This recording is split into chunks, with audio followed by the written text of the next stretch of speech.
గోవులు రక్షించాలి, గోశాల పెట్టాలి అనే ఆలోచన చాలా రేరుగా ఉంటుంది. ఈ గోశాల ఆవులు ఇది ఒక సనాతన ధర్మానికి దగ్గర సంబంధించింది. ఇవి కళ్ళల్లో హ్యాపీనెస్, కళ్ళల్లో నీళ్లు కూడా కనపడుతూ ఉన్నాయి.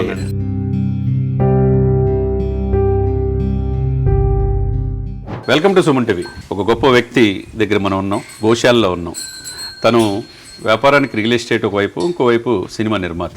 కానీ ఈ సమాజానికి ఏదైనా చేయాలన్న తలంపు, హిందూ సనాతన ధర్మాన్ని కాపాడిన ఆలోచన, ఆయనే సామల నర్సిరెడ్డి గారు.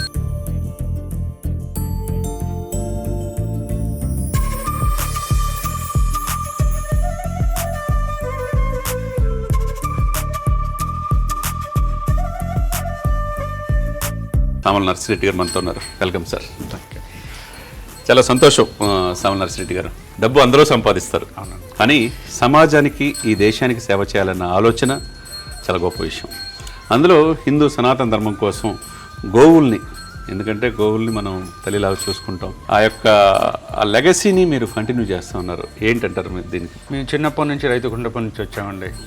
ఈ గోశాల ఆవులు ఇది ఒక సనాతన ధర్మానికి దగ్గర సంబంధించింది. మన హిందూ సాంప్రదాయానికి గాను ఇవి ఎంతో చాలా వాల్యుబుల్. మనకు కొన్ని అర్థం కాక, దీని వాల్యూ తెలియక, కానీ గోశాల ఒకటి నిర్మించాలని ఆలోచనతో చేయడం జరిగింది. నేను, నా స్నేహితుడు దేవేంద్రరావు గారు ఇద్దరి సమాలోచనతో చేయడం జరిగింది. దాదాపుగా 2 దశాబ్దాల పైన మీకు అటు రియల్ ఎస్టేట్లో సినీ నిర్మాతగా అనుభవం. అవునండి. చాలా మంది వ్యాపారాలు చేస్తారు, డబ్బులు సంపాదిస్తారు. ఇలా సేవ చేయాలి, సమాజానికి గోవులు రక్షించాలి, గోశాల పెట్టాలి అనే ఆలోచన చాలా రేరుగా ఉంటుంది. మీ వెంచర్ చూస్తే అవతల వెంచర్ ఉంది. ఎలా సాధ్యం అవుతుందంటే, మీరు ఇక్కడికి ఎక్కడో వరంగల్ నుంచి వచ్చిన నర్సిరెడ్డి గారు ఇప్పుడు ఈ ప్రస్థానం, ఈ జర్నీలో ఇక్కడున్న ప్రజలకు కూడా మమేకం అయిపోయి ముందుకెళ్తా ఉన్నారు. ఎలా సాధ్యమైంది? ఫస్ట్ నుంచి రియల్ ఎస్టేట్ కాబట్టి ఈ ఊరు విలేజ్తోని కూడా అటాచ్మెంట్ పెట్టుకొని ల్యాండ్స్ కొనడం జరిగింది.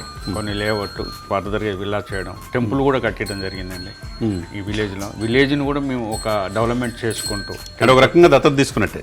దత్తత తీసుకున్నారు. తర్వాత బోర్లు వేయడం కానీ, ఆ విలేజ్ ఏది ఉన్నా కూడా మేము దాని వల్ల షార్ట్అవుట్ చేసుకుంటాం. అటాచ్తో ఒక ఫ్యామిలీ మెంబర్ లాగా ప్రతి సంవత్సరం ఒక పూజలు, ఒక యాగశాల కూడా పెట్టామండి. అక్కడ పెట్టి హోమాలు చేసుకుంటా ఇట్లా మా బిజినెస్తో పాటు దీన్ని కూడా బాధ్యతగా చేయాలని తీసుకోవడం జరిగింది. అంతే కదా సార్. అదేవిధంగా నర్సిరెడ్డి గారు ఈ ఊరు వచ్చిన తర్వాత ఇన్ని ప్రాజెక్ట్స్, దాదాపు 30 ప్రాజెక్ట్స్ మీరు కంప్లీట్ చేశారు. భవిష్యత్తులో మీరు అన్నట్టు 34 ప్రాజెక్ట్స్, విల్లా ప్రాజెక్టు కూడా తీసుకొద్దాం అనుకుంటున్నాను. దీనికి, ఈ గోవులకి ఈ మధ్య ఎక్కువగా ప్రజల్లో ఇది పెరిగింది. మన గోవులు రక్షించుకోవాలా, గోవుద మంచిది కాదు, మన తల్లి లాంటిది అనే భావన అనేది ఉంది.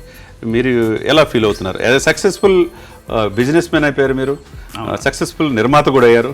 రీసెంట్గా కూడా ఒక సినిమా చేశారు, జయబ్రాండ్ సతీదేవ్తో చేసినట్టున్నారు.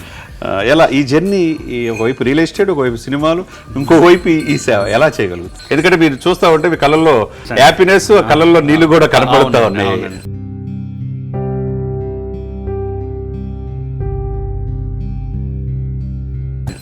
ఎందుకంటే రేరుగా ప్రతిరోజు మనం లైఫ్ స్టైల్లో బిజినెస్ చేస్తుంటాం, పోతుంటాం. అవును. కానీ ఇలాంటి గోవులను చేయడం వల్ల మనకు గోశాల, ఒక ఆవు, ఓ సెంటిమెంటు మన హిందూ సాంప్రదాయం ప్రకారంగా ఎంతో గొప్ప అండి ఆవుల గురించి. నాకు నెక్స్ట్ ఇంకొక అనాథ పిల్లల ఆశ్రమం కూడా పెట్టాలని కూడా కొన్ని ల్యాండ్ కూడా తీసుకోవడం జరిగింది. అది కూడా చేయాలని ఒకటి ఉంది. ఒకవైపు ఈ గ్రామంలో ఈ ప్రజలకి ఇక్కడ వెంచర్ చేసి సక్సెస్ అయినందుకు వాళ్ళకి గుడులు కడుతున్నారు, యాగశాల నిర్మిస్తున్నారు. ఇంకోవైపు ఈ గోవులకి గడ్డి కోసం, మేత కోసం కూడా ప్రత్యేకంగా కేటాయించామండి. ప్రత్యేకంగా ఇవన్నీ కేటాయించామండి. ఎక్కడ ఇబ్బంది లేదు, గడ్డి ఇవన్నీ దీనికోసం అంతా టేక్ కేర్ తీసుకున్నాను. ఎవరికైనా చూసారు కదండి, నర్సిరెడ్డి గారు క్వశ్చన్స్ అడుగుతూ ఉంటే ఆయన కళ్ళలో నీళ్ళు వస్తూ ఉన్నాయి. ఎంతమందికి ఉంది కమిట్మెంట్, ఎంతమందికి ఉంది డెడికేషన్, ఎంతమందికి ఉంది ఈ డిటర్మినేషన్? ఒకసారి ఆలోచించుకోవాలి. అందరూ పుట్టుక మరణం మధ్య మనం ఏం సాధించామనేది ముఖ్యం. అంతే. తనకంటూ కొన్ని పేజీలు నర్సిరెడ్డి గారు ఒకవైపు నిర్మాతగా, ఇంకొక వైపు రియల్ ఎస్టేట్ వ్యాపారంగా సక్సెస్ఫుల్ అయి కూడా మన గోవుల్ని, మన అంతరించిపోతున్న మన సంస్కృతిని కాపాడటానికి తను చేస్తున్న సేవలకి హ్యాట్స్ ఆఫ్ చెప్పాలి. సుమన్ టీవీ సాక్షిగా thank you sir. Thank you very much.